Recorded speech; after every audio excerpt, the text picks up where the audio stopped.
7월 마지막 수요일 예배입니다. 무척 더운 날씨인데 오늘도 하루 잘 지내셨죠? 다 같이 찬송가 385장 같이 부르겠습니다.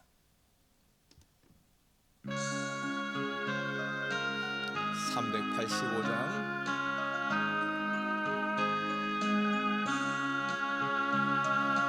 못 박혀 죽으신 하나님 어린 양 믿습니다.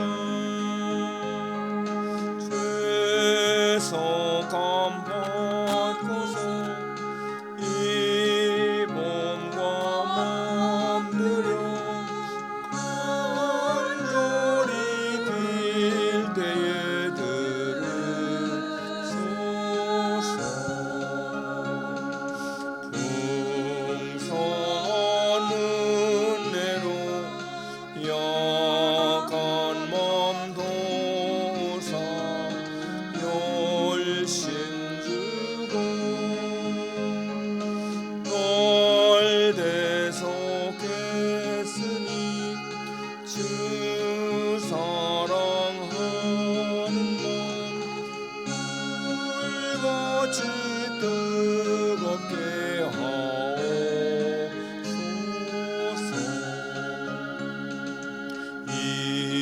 세상 어두워 길 찾지 못하니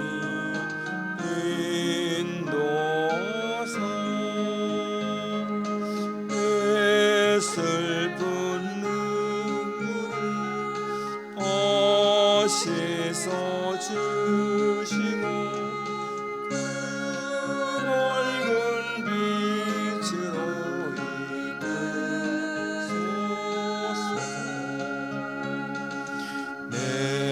생명 꿈같이 이 세상 떠날 때 부르시고 사랑을 베푸사 영원케 하시며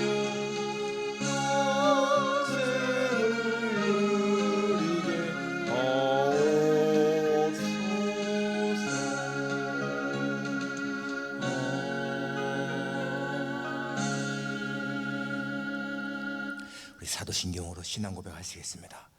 전능하사 천지를 만드신 하나님 아버지를 내가 믿사오며 그 외아들 우리 주 예수 그리스도를 믿사오니 이는 성령으로 잉태하사 동정녀 마리아에게 나시고 본디오 빌라도에게 고난을 받으사 십자가에 못 박혀 죽으시고 장사한 지 사흘 만에 죽은 자 가운데서 다시 살아나시며 하늘에 오르사 전능하신 하나님 우편에 앉아 계시다가 저리로서 산자와 죽은 자를 심판하러 오시리라.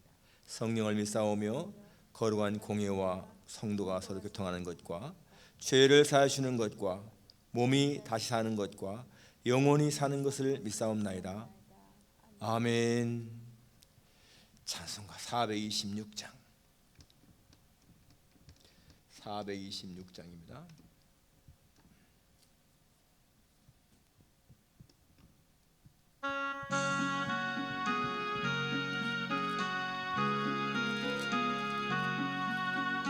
죄를 온전케 하시옵고 내 맘속에 영원히 거하소서.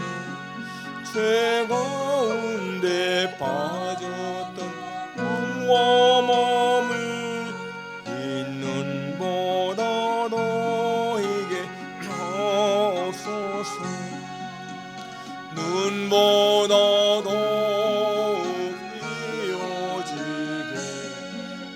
씻어서 정결케 하옵소서. 저 보좌에 앉으신 주 예수여 이 몸 주께 받으소서.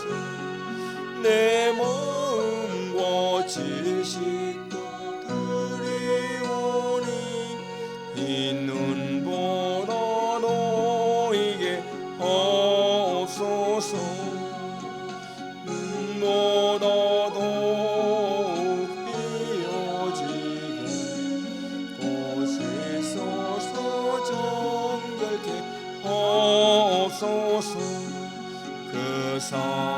하신 발 아래 엎드려서 날 깨끗게 하시 원합니다. 날 정결케 하는 빛 있사오니 있는 보다 너에게 없소서. 눈보다 더욱 휘어지게 보시소서. 정결케 하소서. 아멘. 기도하겠습니다. 거룩하신 아버지 하나님, 이 무더운 여름철에도 우리의 건강과 우리의 생명을 지켜주심을 감사를 드립니다. 매일매일 우리의 생활 속에서 주님이 함께 하시기 때문에, 주님의 인도하심 따라 살아가기 때문에 우리의 삶이 안전함을 고백하며 감사를 드립니다. 하나님 아버지, 천지를 창조하신 하나님을 아버지라 부르며 예수님을 나의 구주로 고백하는 것이 얼마나 복된 일인지요. 아버지 하나님, 세상에 많은 사람들이 하나님을 알지 못하고 예수님을 구주로 고백하지 못하는데, 저희들에게 이렇게 믿음을 주셔서 하나님 아버지여 아버지라고 또 예수님을 구주라고 고백할 수 있는 것 너무너무 감사합니다. 주님, 이렇게 코로나 바이러스로 참 우리 모두가 다 어려움을 당하고 있지만은 이러한 가운데서도 우리에게 소망을 잃지 않게 하시고 하나님이 우리의 보호자이시고 인도자이시기 때문에 하나님을 의지하며 살게 하시는 것 감사를 드립니다. 주님, 우리의 생활 속에서 언제나 주님은 우리와 함께 하시는 것을 믿습니다. 주님은 우리를 떠나지 아니하시고 버리지 아니하시고 늘 함께 하신다는 약속의 말씀이 얼마나 감사한지요. 주님이여, 우리 세상국의 성도들 모두를 주께서 안보하시고 주 생명을 보호하셔서 언제든지 하나님 은혜 안에 살게 하시기를 간절히 원합니다. 한 사람도 이 코로나 바이러스 감염되지 않게 하시고 저들의 생명을 눈동자같이 지켜주시기를 간절히 원하고 기도합니다. 특별히 하나님, 육신의 질병 있는 사람들을 주께서 긍휼히 여기시고 하나님의 자비를 베풀으시기를 원합니다. 또한 경제적으로 또 여러 가지 문제로 어려움 속에 처해 있는 사람들 하나님이 기억하옵소서. 저들을 도와주옵소서. 하나님의 전능하신 오른팔로 붙드시고 인도하시기를 간절히 원합니다. 주님, 이 시간도 우리 모두가 다 주님 앞에 예배를 드릴 때에 진실한 마음으로 예배드리게 하소서. 우리 속에 우의선, 가식, 형식 다 버리게 하시고 온전한 마음으로 하나님 앞에 예배드릴 수 있게 하시기를 간절히 원합니다. 우리 예배를 통해서 주님이 기뻐하시며 영광 받으시며 우리에게도 은혜가 되게 하시기를 기도합니다. 하나님이여, 오늘 주시는 말씀 또 우리 마음에 잘 새길 수 있게 하시고 항상 말씀을 들을 때마다 하나님의 말씀으로 들을 수 있도록 인도해 주옵소서. 부족한 종을 주께서 붙잡으셔서 말씀을 잘 증거할 수 있도록 하나님이 능력을 주시기를 간절히 원합니다. 성령으로 충만하게 하시고 아버지 하나님이여, 사람의 생각이 아닌 성령의 감동하심으로 말씀을 증거할 수 있도록 은혜 입혀 주옵소서. 예수님의 거룩하신 이름으로 기도하옵나이다. 아멘. 하나님 말씀을 마태복음 5장 17절에서 20절까지입니다.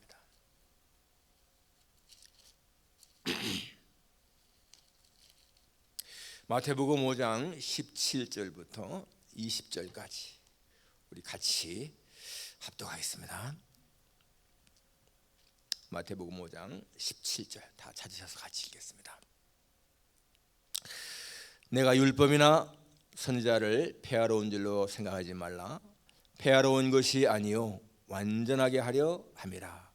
진실로 너에게 이르노니 천지가 없어지려는 율법의 1.1획도 결코 없어지지 아니하고 다 이루리라. 그러므로 누구든지 이 계명 중에 지극히 작은 것 하나라도 버리고 또 그같이 사람을 가르치는 자는 천국에서 지극히 작다 일컬음을 받을 것이요 누구든지 이를 행하며 가르치는 자는 천국에서 크다 일컬음을 받으리라.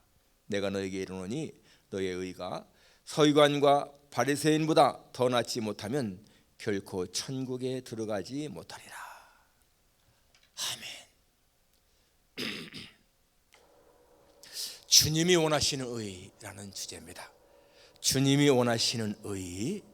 성경에는 의, 의인, 의롭다 이런 말씀이 많이 나옵니다. 시편 11편 7절에 보니까 여호와 하나님은 의로우사 의로운 일을 기뻐하시나니, 하나님은 의로우셔서 의로운 일을 기뻐하신다. 여러분, 하나님의 성품 보면은 거룩하심, 또 전능하심 여러 다 있는데 그 가운데 하나가 의로우심입니다. 의로우심. 의롭다라고 하는 말은 의라고 하는 말은 정당함이라는 말인데요, 옳음이라고도 볼 수가 있죠. 옳음.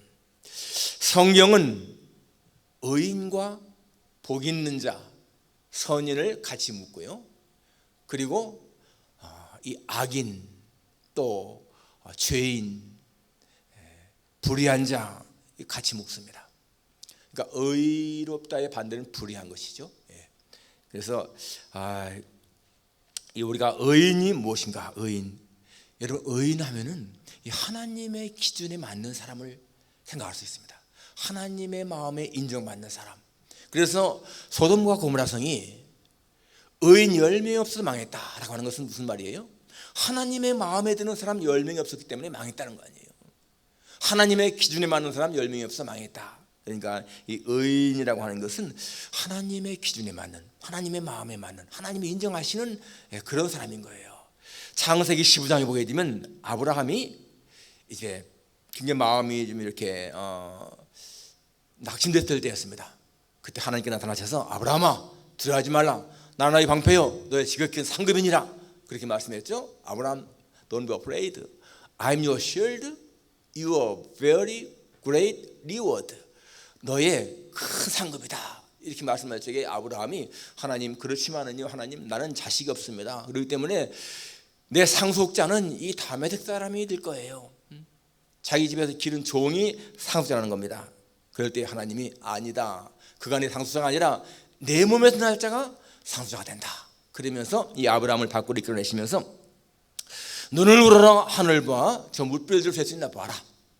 내 자손이 그와 같을 것이다. 무수한 별들을 가리키면서 내 자손이 저렇게 많을 것이다 라고 할 때에 아브라함이 여호와를 믿으니 여호와께서 이를 그의 의로 여기시고 라고 나옵니다. 이 아브라함이 그때 나이가 많아가지고 100세에 가까운데 자식을 낳을 수 없는 그러한 형편인데 하나님이 바로 내 몸에서 날 자가 하늘의 별처럼 많을 거다라고 할 때에 이 아브라함이 여호와를 믿으니 라고 나옵니다. 여호와를 믿으니 하나님이 이를 의로 여기셨다. 의로 여기셨다. 굉장히 중요한 말이에요. 하나님이 아브라함을 의롭게 여기셨다라고 했습니다. 무엇 때문에? 여호와의 말씀을 믿으니까. 그래서 여러분, 이 믿음은 바로 의롭게 한다. 굉장히 중요한 말씀이죠. 오직 의인은 믿음으로 말미암아 산다. 성경에 보니까 의인 없나니 하나도 없으며, 로마서 이렇게 나오잖아요. 의인 없습니다. 하나도 없습니다. 그런데 하나님을 믿는, 예수님을 믿는 그런 사람은 의롭게 된다 라고 나와 있어요. 국가마다 다 법이 있잖아요. 법하면은 두 가지, 성문법과 불문법이 있습니다. 성문법은 문서화된 것이고 불문법은 문서화되지 않은 거예요. 그 성문법 하게 되면 헌법이나 법률에서 무슨 상법, 민법, 또 형법이 다 나오잖아요. 근데 이제 불문법에서는 이제 관습법이라든지 판례법이 나오는데, 자, 이렇게 법이 있는데, 자, 여기서 지금 예수님이 말하는, 예수님 말씀하시는 율법이 무엇인가? 첫째 생각할 수 있는 거, 율법이 무엇인가? 예수님 말씀하시는 율법, 내가 율법이나 선지자를 폐해로운 줄로 생각하느냐? 하지 말라. 폐해로운 것이 아니요 완전하게 하려 합니다. 이스라엘 백성들에게 사실 출애굽할 전까지는요 법이 없었습니다. 그냥 애굽의 법을 따랐고 이스라엘 백성들에게 법이 없었는데, 출애굽한 후에 하나님께서 저 시내 광야에서 이 모세를 시내산에 부르시고 거기에서 이제 법을 주셨습니다. 처음 주신 건 뭐예요? 두 돌판이죠. 두 돌판에 새겨진 법은 십계명이었어요. 십계명. 그러니까 우리가 율법 하면은 십계명을 생각할 수가 있습니다. 그런데 그것만이 아니고 하나님은 그 외에 또 여러 가지 무슨 규례 또 이런 율례를 주셨습니다. 그래서 보게 되면은 뭐 제단에 관한 법, 종의 법, 폭행에 관한 법, 예배에 관한 법, 제사에 관한 법, 그런 여러 가지 법이 쭉 나오잖아요. 그래서 우리가 율법 하면은 이 하나님의 말씀을 다 지칭합니다. 특히 이제 우리가 모세 오경 하면 율법을 생각하는데 그것만이 아니라 여기 보면은 율법이나 선지자를 완전하게 한다. 그 말씀은 뭔가 하면은 율법, 선지자, 구약 성경을 다 말하는 거예요. 성경 전체를 지칭하는 것이 바로 이 율법, 선지자를 말씀하고 있습니다. 그러니까 그 당시에 이스라엘 사람들은 예수님이 율법을 잘 지키지 않는 분으로 생각했습니다. 율법을 어기는 사람으로. 왜냐하면은 분명히 이스라엘 그 사람 유대인들은 안식일에는 일하지 않았습니다. 그리고 철저하게 안식일을 쉬었잖아요. 그런데 예수님이 안식일에 병을 고쳤거든요. 그러니까 예수님이 율법을 어기는 자다. 그리고 또 예수님의 제자들이 이 안식일에 이렇게 이삭을 잘라 먹어도 책망하지 않았고, 또 식사하기 전에 반드시 유대인들은 손을 씻는데 손도 안 씻었고, 이런 걸 보면서 그들은 예수님이 율법을 어기는 사람이다 이렇게 생각했다는 거예요. 그런데 오늘 예수님 말씀은 뭐라 했습니까?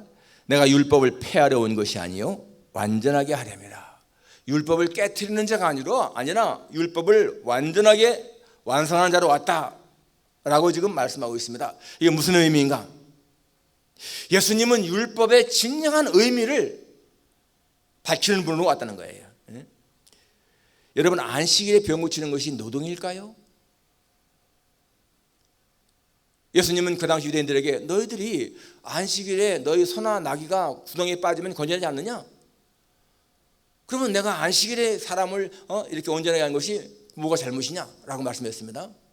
그러니까 이 사람들은 병자를 고치는 것도 노동으로 봤어. 자기들이 나귀를 소가 구덩이에 빠졌을 때 건져내는 것은 노동으로 안 보고 예수님이 병 고치는 것은 노동으로 봤습니다. 그러나 예수님은 율법의 가장 핵심이 뭐예요? 사랑이잖아요. 하나님 사랑, 이웃 사랑. 그러니까 이 병든 사람을 치료했다. 이것은 사랑을 실천한 거거든요. 그러니까 절대로 그것이 노동으로 율법을 어긴 것이 아니다. 미사를 잘라먹는 것도 마찬가지로 배고픈 사람들이 그 당시에 유대인들은 배고픈 사람이 남이 곡식밭에 들어가서 이렇게 먹어도 죄가 안 됐잖아요. 그런데 이게 이제 안식이라고 해서 일했다고 해서 그렇게 정지했는데, 마찬가지로 배고픈 사람이 뭔가를 먹는 거, 그건 자비를 베푸는 거예요. 그러니까 안식일에 그렇게 이삭 잘라 먹었다고 해서 그것이 죄냐? 아니라는 거죠. 그러니까 율법의 정신을 주님은 강조한 거예요. 그러니까 유대인들은 아주 그냥 이렇게 문자적으로 지켰습니다. 그러니까 고르반이라고 하는 것도 내가 내 부모에게 드려야 할 것을 하나님에게 바치면은 뭐 더 이상 부모에게 바칠 수 없다. 이게 얼마나 몰인정한 것입니까? 사랑이 없는 거예요. 그러니까 유대인들은 그렇게 자기들의 율법을 잘 지킨다고 했지만은 사실은 그 율법의 참 정신은 하나님 사랑, 이웃 사랑, 이거 생각하지 않고 그냥 문자적으로 지킨 것을 볼 수가 있습니다.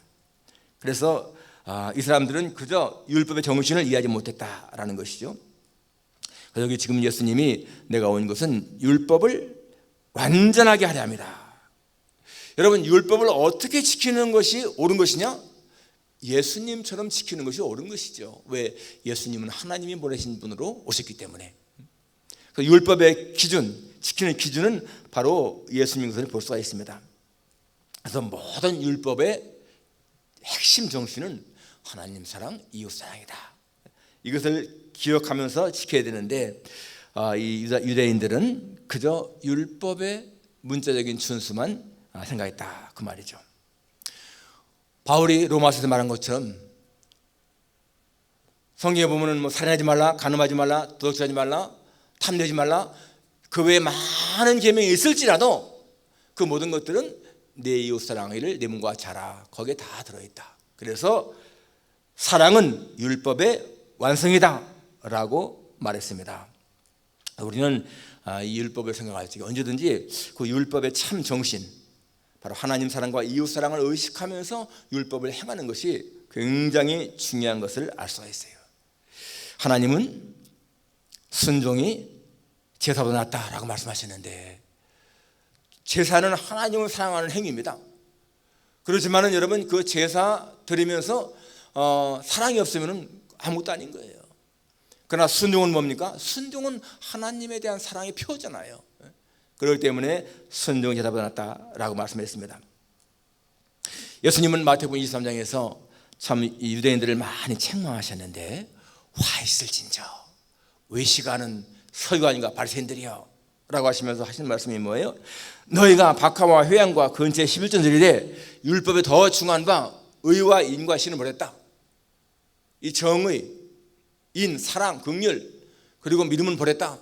그렇기 때문에 이것도 행하고 저것도 버리지 말라. 그러니까 율법 우리가 지켜야 되는데 중요한 것이 뭐예요?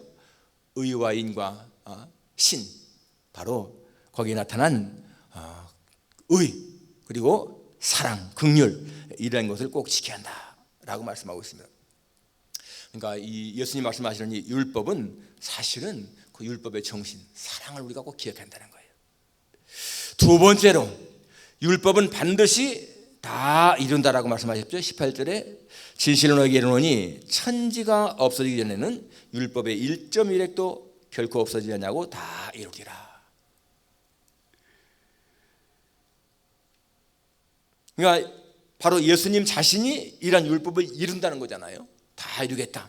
그것은 무슨 말씀인가? 율법이 하나님 말씀, 구약 성경 전체라면은 예수님은 바로 그 구약 성경을 이루시는 분으로 오셨다. 그 예언을 성취하는 분으로 오셨다. 그 말인 것입니다. 그러면서 19절에 보니까 누구든지 이 계명 중에 지극히 작은 것 하나라도 버리고 또 그같이 사람을 가르치는 자는 천국에서 지극히 작다 일컬음 받을 것이요 누구든지 이를 행하며 가르치는 자는 천국에서 크다 일컬음을 받으리라. 그러니까 반드시 이것을 율법을 행하면서 가르쳐야 된다. 행함이 없는 그런 것은 헛된 것이다 그 말입니다. 그런데 여기서 우리가 또 한 가지 생각할 수 있는 것이 뭔가 하면요, 이 계명 중에 지극히 작은 것 하나도 버리고 그렇게 가르치는 사람은 천국에서 지극히 작다 일컬음을 받는다. 행하면서 가르치는 자는 천국에서 크다 일컬음을 받는다. 여러분 천국에도 그러니까 지극히 작은 자가 있는가 하면은 큰 자가 있다는 거예요. 천국에는 공평한 사회가 아니라는 거죠. 여러분 공평한 것이, 평등한 것이 좋은 게 절대로 아닙니다. 자기의 상급 따라서 받는 거 아니겠어요?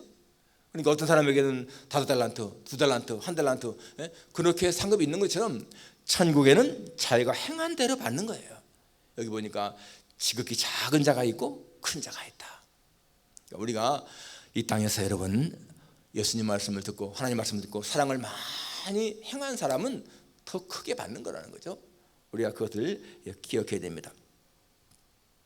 그래서 우리가 이 율법을 볼 때에 여러분이 율법을 대하는 사람들의 자세가 몇 가지 있는데, 하나는 율법주의가 뭡니까? 율법을 통해서 구원받는다? 이것은 행함을 통해 구원받는다는 것과 똑같은 것인데 잘못된 것이죠. 절대로 우리는 행함을 통해서 구원받을 수가 없습니다. 그런데 많은 사람들이 신앙생활하면서 그런 의식이 있는 거예요. 내가 이렇게 하지 않으면 천국 가지 못하는 거 아닌가? 내가 11절 잘 들지 않으면 천국에 못 가는 게 아닌가? 내가 주의를 잘 지키지 않으면 천국에 못 가는 게 아닌가? 여러분 이러한 거, 이건 벌써 율법주의잖아요. 율법주의거든요. 뭔가 행함이 있어야 내가 구원받는다. 이건 잘못된 것인데, 사실 그렇게 생각하는 사람의 의식 속에는 뭐가 있습니까? 확신이 없다는 얘기예요. 예수님을 구주로 확신하는 사람은 당연히 11조하고 당연히 주의를 지키기 때문에 그런 생각할 필요가 없습니다. 그런데 예수님에 대한 확신이 없는 사람들은 그렇게 생각하는 거예요. 율법 잘못된 것이죠. 또 하나 무율법주의자들, 그러니까 율법은 예수님이 다 이뤘으니까 우리한테 필요가 없는 것이다. 내가 율법을 지키든 안 지키든 상관없다. 이러한 것도 잘못된 것입니다. 우리가 해야 할 것은 율법은 우리를 예수님에게 인도하는 인도자가 된다. 갈라디아 나온 말씀처럼 사도 바울이 그랬잖아요. 율법은 우리를 그리스도에게 인도하는 몽학선생이다, 인도자다라고 했습니다. 그래서 우리가 율법을 통해서 주를 깨닫게 되고 그렇잖아요. 그래서 우리는 율법을 하나님이 주신 우리의 삶의 하나의 기준으로 보고 지키는 것이 중요한 거죠. 그걸 지켜서 구원받는 것은 아니지만은 아무튼 그것을 지키는 것은 중요합니다. 왜? 하나님 말씀이니까. 하나님이 우리에게 이렇게 해라, 이렇게 하지 말라 했으면 당연히 지켜야 되잖아요. 그러니까 율법은 우리가 자원하는 마음으로 기쁘게 지켜야 할 것이다. 주님이 재림하신 날까지 율법은 존재하는 것이고 우리는 그것을 기쁘게 지켜야 할 책임이 있다라는 것입니다. 마지막 세 번째, 예수님이 원하시는 더 나은 의가 무엇인가? 20절에 내가 너에게 이르노니 너의 의가 서기관과 바리새인보다 더 낫지 못하면 결코 천국에 들어가지 못하리라 라고 했습니다. 여러분, 우리가 바리새인 생각하게 되면 바리새인에 대한 우리 이미지가 어떻습니까? 바리새인, 예수님이 많이 책망을 해서 바리새인 하면 우리는 아주 나쁜 사람처럼 이렇게 의식되는데, 사실은 여러분, 이 바리새인들은 그 당시에 종기적으로 도덕적으로 굉장히 인정받는 사람들이었어요. 원래 이 바리새라는 말 자체도 구별된 그런 사람 파라거든요. 구별된 사람들. 그렇기 때문에 그들은 사실상 그 당시에 보통 사람들보다 훨씬 더 하나님을 잘 믿는 사람들인 거예요. 다른 사람, 보통 사람들이 따라갈 수 없는 그런 사람들이었습니다. 그러니까 율법에 대한 특심이 많은 사람들이었죠. 우리가 보는 것처럼 누가복음 18장에 보게 되면 여러분, 성전에 기도하러 올라간 그 바리새인 보세요. 나는 토색, 불이 가늠하지 않습니다. 그리고 뭐라고 했어요? 나는 일에 2번씩 금식하고 소득에 11조 바칩니다. 여러분, 우리가 이 바리새인 한번 생각하게 되면은 우리가 바리새인들처럼 그렇게 일에 2번씩 금식할 수 있는가? 토색, 불이 가늠 생각도 않고 얼마나 깨끗하게 살고 있습니까? 그런데 여러분, 왜 예수님이 그들을 책망했을까?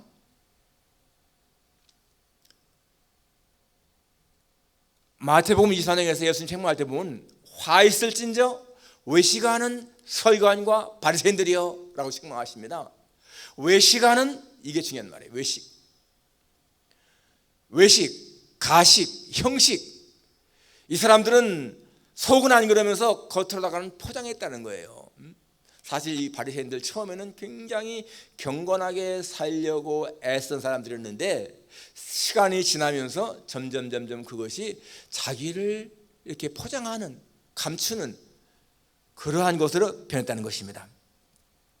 마태복음 6장에 보게 되면은 사람에게 보이려고 그들 앞에서 너희 의를 행치 않도록 주의하라 라고 했습니다. 사람에게 보이려고 외식하지 말라, 그거죠. 그 당시에 이 바리새인들이 사람에게 보이려고 뭔가를 자꾸만 이렇게 겉으로만 보였습니다. 구제할 때에도 회당이나 거리 어귀에서 막 구제를 했고요.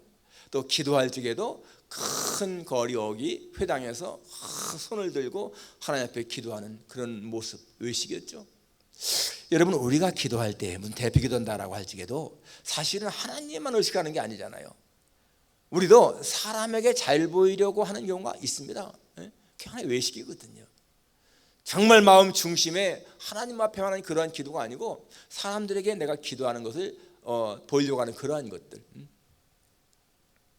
또 금식할 적에도 마찬가지로 사람에게 보이려고 얼굴을 흉하게 하고 막 굉장히 막 힘들어하고 그런 것을 했다는 거예요. 사람들 가운데서 어떤 사람들은 40일 금식 기도하게 되면 그것도 굉장히 막 자랑하지 않습니까? 그런 게 뭐예요? 외식이라는 거죠. 예, 하나님에게 잘 보이려고 뭔가 이렇게 하는 것, 사람에게 잘 보이려고 뭔가 이렇게 자기를 꾸미는 것, 이게 전부 다 외식이라는 거예요. 하나님은 그런 것을 싫어하십니다. 어떤 목사님이 어느 지역을 이렇게 가다가 이제 거기에 자기 교원이 살고 있어서 이방 온 김에 우리 집사님 신방 좀 한번 해야 되겠다. 그래서 그 집을 갔습니다. 갑자기 예고 없이 찾아오니까 이 집사님이 반가워서 목사님 웬일이세요? 어서 오세요. 리빙룸에 앉았어요. 그러니까 목사님이 내가 지나가다가 잠깐 들렀습니다. 집사님, 우리 잠깐 한번 말씀 읽고 기도하십시다. 성경책 가지고 오세요. 그러니까 이 여집사님이요, 이때 내가 한번 목사한테 잘 봐야 되겠다, 그렇게 생각을 하고는 자기 아들 이름을 보면서 아무개야 안방에 가서 엄마가 좋아하고 잘 읽는 책 가지고 오너라 그랬습니다. 목사님 들으라고. 그러니까 이 아들이 알았어 엄마 하더니 딱 가더니요, 가지고 들고 나온 게 성경책이 아니고 백화점 물품 목록 책, 자기의 신앙을 한번 자랑하려고 그게 외식이거든요. 외식. 여러분, 외식이라고 하는 것은요, 사탄이 즐겨 쓰는 전술입니다. 사탄은 예수 믿는 사람들을 아주 싫어하잖아요. 그러면서 예수 믿는 사람들이 성경 읽는 거, 기도하는 거, 뭐 교회에서 봉사하는 거 이런 걸 아주 싫어하는데, 그거를 못하게 해도 하니까 그 다음에 하는 것이 뭐예요? 그냥 건성하게 하는 거예요. 외식하게 하는 거. 성경을 그냥 건성 읽게 만들고요, 기도도 그냥 건성 기도하게 만들고, 사람들에게 보이게 하는 거. 바로 그것이 사단이 우리에게 주는 그런 유혹이라는 것입니다. 여러분, 사단은요, 자신도 광명의 천사로 가장하고 이 사단의 일꾼들도 의의 일꾼으로 가장한다라고 했습니다. 사탄은 이 예식하는 거 전문가라는 거예요. 이 바리새인들 겉으로 볼 때는 신앙이 대단해 보이지만은 실상 그 속은 비어있는 사람들, 그런 사람들이 있다는 것입니다. 물론 이 바리새인 가운데서 여러분 다 그런 건 아니죠. 바리새인 가운데서 진실한 사람들 많이 있습니다. 그런데 그런 사람들이 있다는 거예요. 어떤 사람은 이런 말을 했습니다. 이 외식이라고 하는 것은요, 밖에서는 천사가 되고 집안에 들어오면 악마가 되는 사람이다. 그런 사람 있잖아요. 밖에서는 굉장히 사람들한테 나이스하고 뭐 예수 잘 믿는 것 같은데 집에 들어가서 보면은 자기 가족들한테 폭언도 하고 욕설도 하고 하는 사람들. 이게 다 외식이죠. 오늘 주님이 20절 하신 말씀, 내가 너에게 이르노니 너의 의가 서기관과 바리새인보다 더 낫지 못하면 결코 천국에 들어가지 못한다. 그럼 우리가 어떻게 해야 더 나은 의를 갖습니까? 여기 나온 대로 여러분, 외식하는 거, 형식적인 신앙 버리라는 거예요. 사람 눈에 잘 보이려고 하는 거 버리라는 것입니다. 여러분, 누가복음 10장에 보게 되면 어떤 사람이 예루살렘에서 여리고로 가다가 강도 만난 사건이 나오잖아요. 그때 제사장인이 피해 지나가고 레위인도 피해 지나가는데, 만일에 말이에요, 그 장소가 이렇게 예루살렘에서 여리고로 내려가는 한적한 길이었기 때문에 강도 만난 거 아니에요?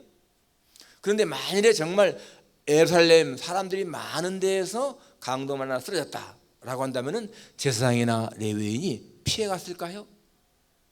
아마 거기서는 사람들이 많이 있으니까 자기가 가 도와줬을지 모르겠어요. 왜? 사람들에게 잘 보여야 되니까. 그러니까 여러분, 그것이 뭡니까? 외식이라는 거죠. 외식. 그러니까 하나님이 철저하게 싫어하는 것이 외식이다라는 것을 기억해야 되고, 우리가 더 나은 의를 가지려면은 사실상 이 바리새인들 철저하게 신앙생활하는 사람들이 많이 있었는데, 그런 사람보다 더 나은 의를 가지려면 어떻게 되는가? 아까 말한 아브라함이 받은 의를 기억해야 됩니다. 아브라함이 여호와를 믿음에 여호와께서 이를 그의 의로 여기셨다. 바로 우리는 어떻게 이렇게 됩니까? 바로 예수님의 보혈을 믿음으로 말미암아서 우리가 하나님의 은혜로 의롭게 인정받는 거예요. 내 힘으로만 하려고 하는 것이 아니라 바로 예수님의 보혈을 의지하고, 그리고 성령의 도우심을 힘입는 거. 여러분, 그것이 더 나은 의를 우리가 갖는 길인 것입니다. 성령의 도우심을 받는 것, 예수님의 보혈을 의지하는 것. 우리가 참 우리 생활 속에서 바리새인들보다 더 나은 도덕적인 그런 모습이 없을지라도 하나님 앞에, 하나님, 나는 죄인입니다. 나는 약합니다. 바로 성전에서 기도하던 그 세리가 하나님이 나를 불쌍히 여기셔서 나는 죄인입니다 라고 할 때에 하나님이 그 바리새인의 기도보다 이 사람의 기도를 더 인정했다는 것처럼, 우리가 하나님 앞에 정말 주님의 의를 힘입는 그러한 모습으로 나갈 때에 바로 하나님이 우리를 더 의롭게 인정하신다. 하나님이 더 의롭게 인정하시는, 원하시는 그런 의는 우리의 힘으로 하는 것이 아니고 바로 하나님을 의지하고 주님을 의지하는 것이다. 기억하며 살아갈 수 있기를 주님의 이름으로 축원합니다. 기도하겠습니다. 거룩하신 아버지 하나님, 우리의 의가 서기관과 바리새인보다 더 낫지 못하면은 결코 천국에 들어갈 수 없다고 하신 말씀, 우리가 엄중하게 받아들입니다. 자신을 감추고 외식하는 형식적인 신앙 버리게 하시고, 주님 앞에 진실된 모습으로, 주님, 나는 죄인입니다. 내 힘으로는 아무것도 할 수가 없습니다. 성령을 의지합니다. 그러한 마음으로 예수님을 의지하면서 나갈 때에 바로 우리가 의롭다 칭함받는 것을 깨닫사오니 거룩하신 아버지 하나님, 우리의 생활 속에서 우리의 힘만으로가 아니라 주님을 의지하는 믿음으로 살게 하시기를 간절히 원합니다. 예수님의 거룩하신 이름으로 기도합나이다. 아멘. 찬송가 144장 같이 보겠습니다.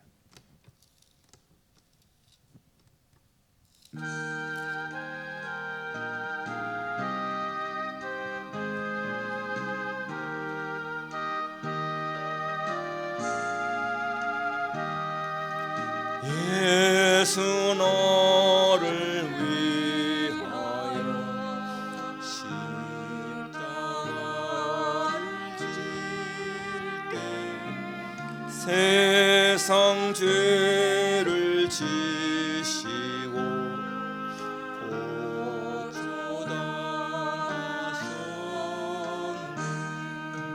예수님 너의 죄 위하여 몸의 피를 흘리니 죄인 받으소서.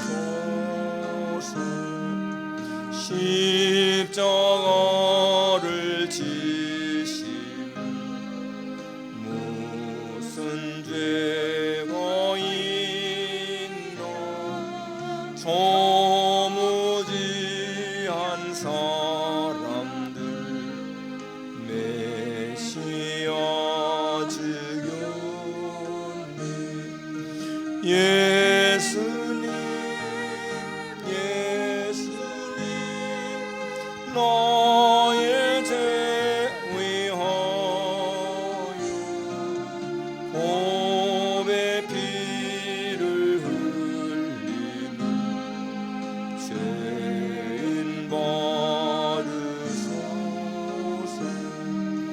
피와 같이 붉은 죄 없는 이가 없네. 십자가의 공로로 눈과 같이 되네.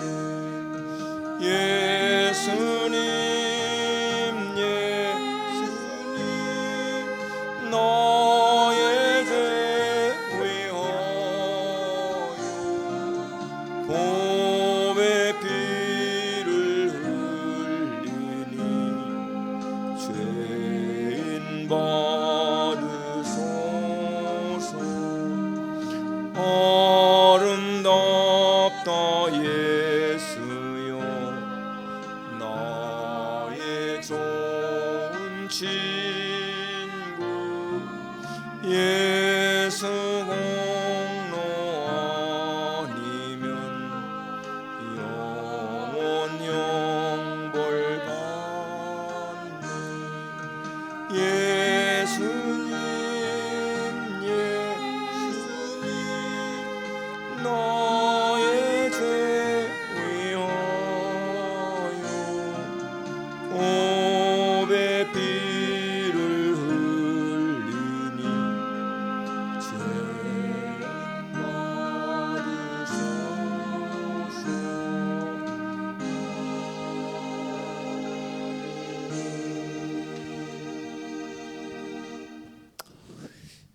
날씨도 덥고 또 코로나 바이러스도 심한데 여러분 건강 잘 챙기시고 이 여름철을 잘 지내시기 바랍니다. 특별한 광고는 없습니다. 우리 같이 4장 부른 후에 주기도문으로 마치겠습니다.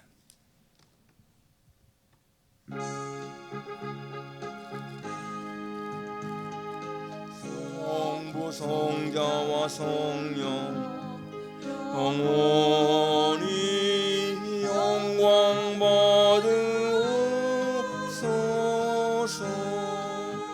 태초로 지금까지 또 길이요